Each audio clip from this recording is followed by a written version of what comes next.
खबर वीरांगना Rani Durgavati tiger reserve से है, जहां बाघिन के रूप में एक नए मेहमान की एंट्री हुई है। बाघिन को मंगलवार की रात सुरक्षित जंगल में छोड़ा गया है। दरअसल पेंच टाइगर रिजर्व अंतर्गत मंगलवार की सुबह एक बाघिन जंगली सुअर का शिकार करते हुए सुअर समेत कुएं में गिर गई थी। ग्रामीणों के द्वारा वन आमले को सूचना दी। 4 घंटे रेस्क्यू करने के बाद बाघिन और सुअर को सुरक्षित निकला गया। बाघिन को नौरादेही के जंगल में छोड़ा गया, जबकि सुअर को पास के ही जंगल में भेजा गया।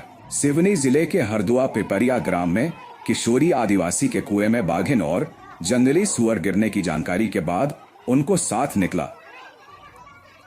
दोनों पहले भले एक दूसरे के दुश्मन थे, मगर जैसे ही दोनों कुएं में गिरे दुश्मनी भूल दोस्त बन गए।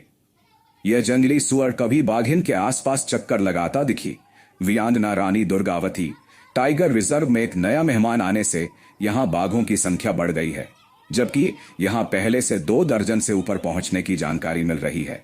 पूरे मामले में पेंच टाइगर के उपसंचालक रजनीश हमारे कर्मचारियों क्या ने कहते हैं? खाट को उल्टा पैरों से बांध के डाल दिया नीचे, तो उस खाट में आके बाघ भी बैठ गया। और संयोग की बात है, या हम कहते हैं कि जब विपरीत परिस्थितियां होती हैं तो दोस्त दुश्मन समाप्त हो जाते हैं। सिर्फ उन कठिन परिस्थितियों से निपटना ही होता है।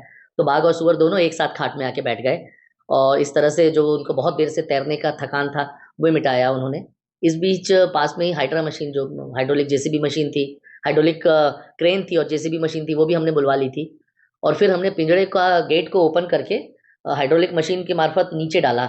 और चूंकि टाइगर बैठा हुआ था कंफर्टेबल, तो वो पिंजड़े में आने को तैयार नहीं था। तो फिर अलग अलग तरह से खटिया को थोड़ा स्थिर किया गया, हिलाया गया, एक तरफ से ऊंचा कर दिया गया। तो जब बाघ को लगा कि ये खटिया भी बहुत स्थिर नहीं है और जो पिंजड़ा है वो तो ज़्यादा स्थिर लग रहा है, तो बाघ उस पिंजड़े में आ गया और फिर बाहर से ही उसके गेट को बंद कर दिया और पिंजड़े को बाहर निकाला।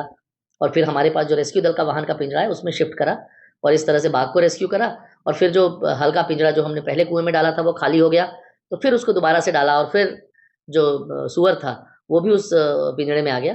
और सुअर को तो हमने वहीं पे रिलीज कर दिया गया है, पास में ही जंगल था वहाँ पे। और जो टाइगर है उसको हमने फोटोग्राफ से मिलान करा, तो ये एक युवा बाघिन है, लगभग 3 साल की है। 2023 में मार्च में हमने देखा, इसका जो फोटोग्राफ था वो लगभग 6 महीने इसकी आयु थी, तो लगभग 2.5 से 3 साल के लगभग आयु है। और जो वन्य प्राणी अभिरक्षक होते हैं, राज्य के मुख्य वन्य प्राणी अभिरक्षक, उनको जब ये सारी परिस्थितियाँ बताई तो उनके द्वारा निर्देशित किया गया है कि इसे वीरांगना दुर्गावती